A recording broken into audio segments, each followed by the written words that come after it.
ninjas sont des personnes qui combattent et qui font des missions quitte à perdre la vie. Il existe des ninjas que l'on voit qu'une fois par décennie ou par siècle. Généralement on parle de véritables génies ou de personnes dotées de terribles pouvoirs. Certains d'entre eux n'ont pas pu dévoiler tout leur potentiel. Histoire, cohérence, problème de surpuissance. Certains ne pouvaient malheureusement pas tout nous montrer. Bonjour à tous, je suis Ryu Sensei, j'espère que vous allez bien. Aujourd'hui on parlera des meilleurs potentiels qui auraient pu bien mieux s'illustrer. On analysera également l'Amaterasu qui est un jutsu mythique. J'ai découvert pour vous des choses inédites que vous ne verrez nulle part ailleurs. En seconde partie on parlera également de Naruto Uzumaki pour un point très important. Pour le soutien vous pouvez mettre un gros pouce bleu sous la vidéo. Si vous aimez Naruto, vous pouvez également vous abonner à la chaîne. Je prépare une vidéo réponse aux questions Naruto. Donc pour les questions, c'est en commentaire. Je prends toutes les questions sur Naruto, les persos, les combats, les techniques, les arcs, etc.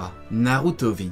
Permettez-moi de vous reparler du meilleur jeu de société Naruto, Naruto Shippuden Combat Ninja. On va refaire le gros combat Naruto contre Pain pour bien voir que le jeu est hyper complet. On a donc deux camps, Naruto et Pain. On prend les cartes techniques, on en retient 15 et on les mélange. On tire ensuite 6 cartes au hasard parmi les 15 cartes. La carte invocation de Crapaud inflige 27 dégâts à Pain, mais la carte de Pain est Shikoshudo. Avec elle on a des invocations qui subissent l'attaque. L'attaque de Naruto est donc annulée. L'effet de la carte de Naruto permet d'inverser les cartes techniques de Pain, positionnant en 2e et 3e position. Le Rasengan Modern inflige 31 dégâts car l'attaque de Pain est moins puissante. Le coup d'épée de Gamabunta est annulé par la carte Shurado de Pain. Comme ce sont les 3e cartes du round, les effets ne fonctionnent pas sur les cartes suivantes. On arrive donc au 2e round. Les 3 cartes techniques utilisées sont mises de côté. Chaque joueur tire donc 3 nouvelles cartes techniques parmi les 12 cartes techniques restantes, en plus des 3 cartes inutilisées du round 1. Naruto a les chakras restaurés. Il a donc 20 nouveaux chakras, plus 1 du dernier round. Nagato en a 22, plus 8 non utilisés. Donc il en a 30. On repart sur 3 cartes face cachée. Le Futon Rasen Shuriken est annulé par la répulsion céleste. Les 2 attaques ont 36.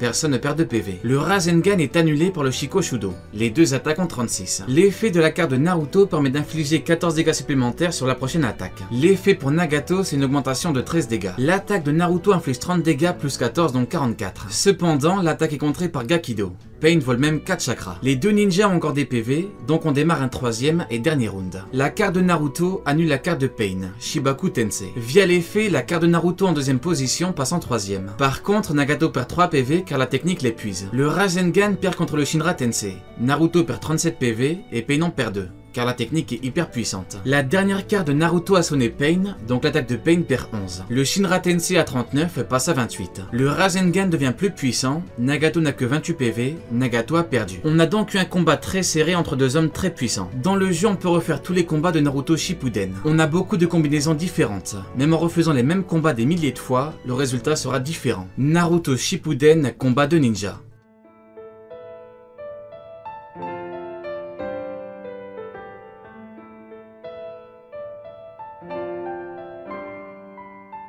On démarre fort avec un ninja des plus emblématiques, Shisui. J'ai découvert quelque chose de ouf par rapport à lui justement. Shisui Uchiwa ou Shisui le Mirage est un puissant membre du clan Uchiwa. Sa renommée était mondiale. Son intelligence, ses pupilles et sa puissance étaient reconnues par tous. Jonin a seulement 17 ans, il a prouvé qu'il méritait le respect. Shisui connaissait la douleur que représente un conflit mondial. Shisui était un homme de paix qui ne voulait que la prospérité pour Konoha. Shisui représente le fameux Kotoa Matsukami, son genjutsu du Mangekyo Sharingan. Maintenant que ça c'est dit, sachez que le Kotoa Matsukami est en réalité bien plus fort qu'on ne le pense. En effet, ce n'est pas un genjutsu visuel comme le Tsukuyomi d'Itachi. Le Kotoa Matsukami est en fait un genjutsu mental surhumain. Selon Jiraiya, le genjutsu agit sur les 5 sens de l'adversaire. Il contrôle le chakra qui traverse les nerfs crâniens. Toute personne avec perception peut être soumise au genjutsu. Les personnes aveugles sont donc immunisées, mais seulement contre les genjutsu oculaires. Il existe également des genjutsu auditifs comme pour Tayuya ou encore le chant des crapauds de Fukasaku et Shima. Ce que je veux dire par là, c'est que le Kotoa Matsukami n'a pas besoin de contact visuel,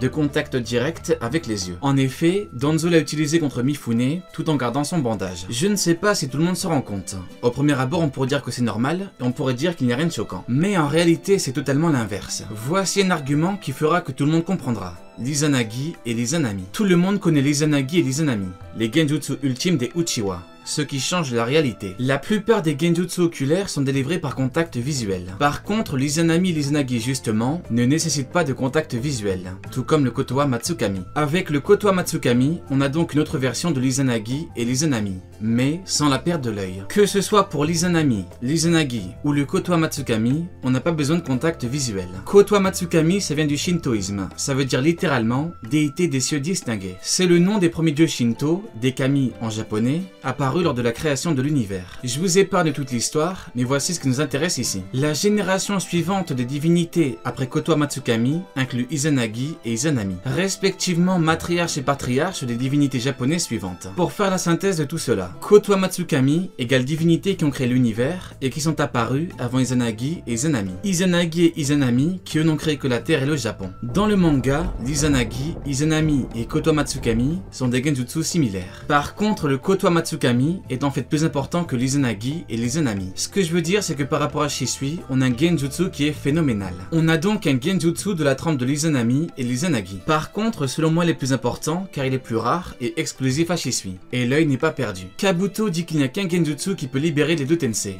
le Kotoa Matsukami. Itachi le qualifie comme l'ultime genjutsu. Le Tsukuyomi infini peut être plus puissant, mais on peut utiliser le Kotoa Matsukami contre la réincarnation des âmes. Killer Bee dit que Shisui est le plus puissant utilisateur de genjutsu du clan Uchiwa. Sans le contredire, Itachi rajoute que les yeux de Shisui produisent le genjutsu le plus puissant au monde. Itachi ne connaît pas le Tsukuyomi infini, mais pour les autres, a priori, il les connaît. Itachi dit clairement que c'est le genjutsu le plus puissant de tous, mental, oculaire ou autre. Contrôler quelqu'un sans qu'elle ne s'en rende compte, c'est tout bonnement phénoménal. On a donc un immense pouvoir qui aurait pu bien plus s'illustrer. Le Kotoa Matsukami est en fait bien trop puissant, et ça c'est une réalité. C'est pour cela que monsieur Masashi Kishimoto a limité l'utilisation de Danzo à des années par utilisation. Donc il ne fallait pas que Shisui reste en vie, il ne fallait pas qu'il revienne. Tout simplement. Il aurait été un bien trop grand danger. Le Kotoa Matsukami est un pouvoir qui est bien trop grand. Pour finir, je dirais que même le Kotoa Matsukami ne pourrait pas changer cette réalité. Naruto, c'est la vie. Maintenant parlons de l'Amaterasu, ses forces, ses faiblesses, ses limites, etc. L'Amaterasu est une attaque offensive du Mangekyo Sharingan des frères Uchiwa, Sasuke et Itachi. C'est le plus haut niveau du feu, les flammes noires aussi chaudes que le soleil qui dévastent tout. Izanami est une divinité du shintoïsme, co-créateur du monde et du Japon avec Izanami. Tsukuyomi est un kami, kami qui veut dire dieu en japonais, de la lune. Il est né de l'œil droit d'Izanagi. Pour Itachi, on comprend. Amaterasu, dieu du soleil, est né de l'œil gauche. Et enfin, Susanoo, dieu des tempêtes, est né de son nez. Je pense que l'auteur ne s'est pas juste inspiré comme le font les autres mangaka. Je pense que pour les techniques, il les classe par puissance en fonction des divinités du shintoïsme. Kotoa Matsukami est au-dessus. Ensuite, Izanagi et Izanami. Et enfin les enfants, Tsukuyomi, Amaterasu, Susanoo. On peut remarquer qu'Amaterasu est trop cheaté, donc l'auteur l'a diminué. La première fois que Sasuke l'utilise, la main du Raikage mit trop de temps à continuer à s'enflammer. Pareil pour le samouraï quand le Raikage a esquivé. C'est donc le point principal, la durée. Comme Jiraiya parvient le sceller, le feu pourrait l'endommager, mais ne pourrait pas lui ôter la vie. S'il se prend une technique, il pourrait s'enfermer dans un crapaud, invoquer l'estomac du crapaud, puis enlever le feu à Amaterasu. En fait, l'auteur montre clairement qu'aucune technique n'est invulnérable. Ces mots, vous les avez reconnus parce qu'Itachi les a prononcés contre Nagato. Nagato avait balancé le Shibaku Tensei qui paraissait invulnérable. Par contre, l'auteur a montré que ce n'est pas le cas. Justement, toute technique a son point faible. Scellement du feu comme Jiraiya, division du cœur comme Bi, esquive comme le Raikage, contact visuel obligatoire, Jigen qui l'absorbe, etc. La technique est comme toutes les autres, elle peut être très puissante, mais elle a des limites. L'Amaterasu est donc dévastateur, mais elle a ses limites. Il ne fait aucun doute qu'une majorité perdrait la vie contre l'Amaterasu, mais force est de constater que la technique aurait pu être bien meilleure. Le potentiel d'Amaterasu est juste colossal. Parlons d'un dojutsu qui est apparu à la fin de Naruto, le Tenseigan. Le Tenseigan est au Byakugan ce que le Rinnegan est au Sharingan, une ultime évolution. Il y a le Sharingan, 1, 2, 3 Tomoe, le Mangekyo Sharingan, la version éternelle, le Rinnegan, et enfin le Rinnegan de Sasuke. Il est possible d'éveiller un Rinnegan, et c'est ce que Madara a fait à la fin de sa vie. Dans le monde shinobi, il existe le terme dojutsu, qui signifie technique de pupille. Mais il y a également le terme Sandaijutsu, qui signifie 3 grandes techniques de pupille. Ces 3 pupilles sont Sharingan, Rinnegan et Byakugan. Le Byakugan a plusieurs capacités comme le Sharingan. Il permet entre autres de voir le chakra, de voir loin et de n'avoir quasiment aucun angle mort. Maintenant, écoutez-moi bien. Et si je vous disais qu'on a déjà vu le Mangekyo Byakugan, le Mangekyo Byakugan éternel est l'équivalent du Rinnegan du Byakugan. Pour commencer, c'est simple, le Byakugan représente le Sharingan. Le Byakugan de Momoshiki est le Gold Byakugan. Alors là, zéro explication. C'est juste un Byakugan de couleur or. Moi, ce que je pense, c'est que ce Byakugan, c'est l'éveil du Byakugan, le Mangekyo Byakugan. Comme Momoshiki a absorbé les pouvoirs de Kinshiki, c'est comme pour le Mangekyo Sharingan. Le Mangekyo Sharingan est initialement éveillé suite à un traumatisme lié à la perte d'un être cher. Kinshiki est le père adoptif de Momoshiki. Donc je pense que par rapport à la formation de l'œil, c'est comme par rapport au Mangekyo Sharingan. Ensuite, il faut déterminer la version éternelle, l'éveil du Mangekyo Byakugan,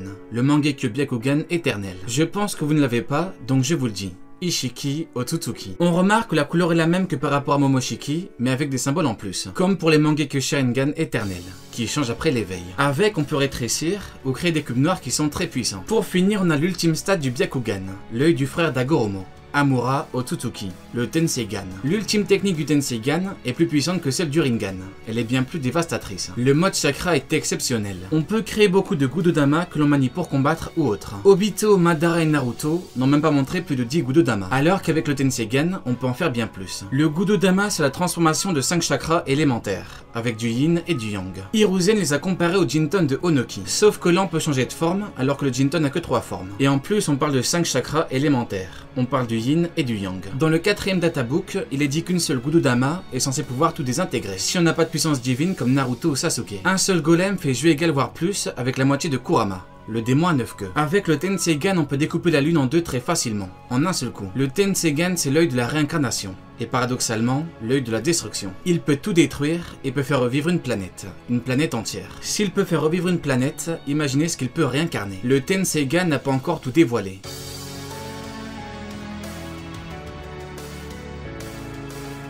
Normalement, personne n'est passé à côté du Baryon Mode, la nouvelle forme de Naruto. Kurama précise que le Baryon Mode est comme une fusion nucléaire. C'est donc très clair, on comprend le concept. On a donc une fusion entre deux énormes niveaux, Naruto et Kurama. Le gain de puissance du Baryon Mode est juste magistral. Naruto a combattu à la perfection la puissance d'un Otsutsuki. Ishiki n'est pas n'importe qui, et on a pu le voir dans l'œuvre. Naruto et Sasuke à 2 contre 1 ne pouvaient rien faire, mais le Baryon Mode le fait très mal. Le niveau est donc réellement hallucinant. Ce n'est pas pour rien si la forme est issue d'une fusion sacrificielle. Naruto n'a donc plus Kurama, mais par rapport au chakra des autres bijoux, apparemment, il les conserve. Maintenant qu'on sait ça, on se dit que Naruto est très puissant même sans Kurama. Kakashi précise que sans Kyuubi, Naruto aurait 100 fois plus de chakra. Naruto a bien sûr le mode ermite qui le rend encore meilleur. Plus de force, plus de réflexes, plus de vitesse, etc. On a bien vu ce que donne le sacrifice de Kurama, mais pour les autres, qu'en est-il? Avant que cela n'arrive, très peu auraient cru au sacrifice de Kurama. Pourtant, l'auteur l'a fait, et a priori pas pour rien. Je parle au sens large. Depuis Kurama, on peut clairement penser aux autres. Peut-être que l'auteur veut passer un stade en faisant en sorte que les bijoux n'existent plus. En les faisant disparaître, on aurait donc une page du monde Shinobi qui se tourne. Les fameux démons à queue de l'ancienne ère n'existent plus. Tout ceci n'est bien sûr qu'hypothétique, mais via Kurama, on voit que c'est fort probable. On entrera dans une ère nouvelle dans Boruto Shippuden. Il y a la menace Otsutsuki, mais ce n'est pas la seule. On peut donc s'interroger sur la venue d'autres races. Il y a des humains, des Otsutsuki, des démons à queue, pourquoi pas d'autres races. Les démons à queue pourraient donc se sacrifier ou se faire éliminer. On verra ce que l'auteur décide de faire. Allez, Diane, tu n'auras pas regardé Meuf de pour rien.